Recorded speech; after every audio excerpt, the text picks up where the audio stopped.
going to go over the differences between homeowner slash farm and ranch saws and pro saws. So on the bench I've got a MS261C, the pro saw, and an MS271 Farm Boss, the farm and ranch.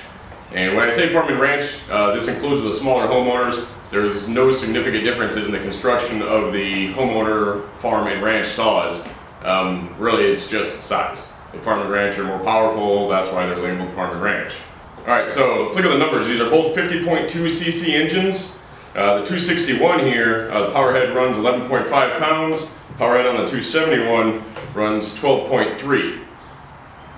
The 261 is putting out 3.9 horse. The 271 is putting out 3.49 horse. So you're getting 0.41 more horsepower in the 261. So that gives us a power to weight ratio of 0.34 horsepower per pound on the 261 Pro Saw and 0.284 horsepower per pound on the 271.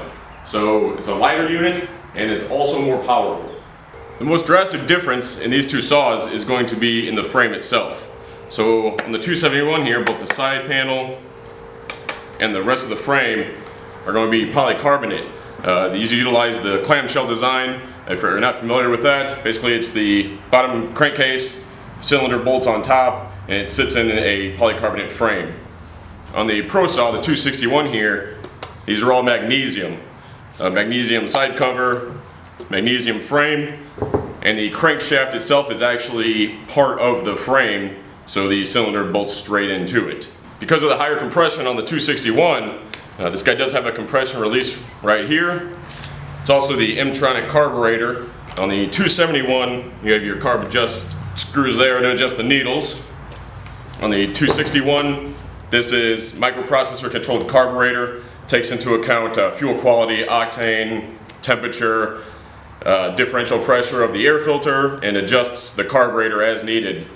It actually has a memory that stores optimal settings for later use. I've already undone them, but in taking off the air filter covers on the 271, you have your standard Torx, so they thread all the way out. On the 261, you have quarter turn, quick release connectors, so it's much easier to get it off. So you'll note the air filters are substantially different. The Pro Saw has more like a car air filter. Has a lot more surface area with the pleats as opposed to the fleeced filter on the 271. So you can run for longer without getting as high of a differential pressure in the air filter, and it's also easier to clean. Looking at the insides, you have your standard carburetor on the 271 with your linkages and your adjustments over here. And if you look at the 261, you can see it's actually solenoids connected to the needle valves that automatically adjust. Also, the cylinders themselves, if you look at the top here on the 271, all you see is the cooling fins. On the 261, you'll note there's actually two holes that go down through the cooling fins, allowing you to get down to the bolts that hold the cylinder, the top end, through the crankcase. So doing even substantially major in-field repairs on the Pro Saws is actually easier. You could pull the heads and replace these in the field. And all magnesium construction on the inside here. As I noted, the side cover on the Pro is magnesium. Also has capture nuts, so you can't drop and lose them. On the 271, we have the standard bar nuts. Pop right off. Not a bad thing, just can't drop and lose them. You know, we do sell quite a few of them. First thing you'll notice is the sprocket. On the 271, we have your standard sprocket with the clutch actually brazed to it, so it's one assembly. When you wear the sprocket out, you pop that E-clip off, pull it off, and you replace the clutch drum along with the sprocket. On the rim sprocket, the clutch drum is separate. You see you can freewheel right there. You can take the E-clip off, just replace that inner sprocket, and if you don't need to replace your clutch drum, you don't have to. Also, the 261 Pro Saw is an adjustable oiler, so depending on conditions, not so much bar lengths on this particular saw, but on your bigger saws, as you put bigger bars, you want more oil, but in really dry conditions, you can increase the amount of oil feed to your chain. Also, the oil pump on your homeowners are going to be polycarbonate gears On your Pro saws, the oil pumps have metal gears, so they don't wear out as fast. And of course, you can tell just by looking, this guy's got a metal shield over the inside. This guy doesn't.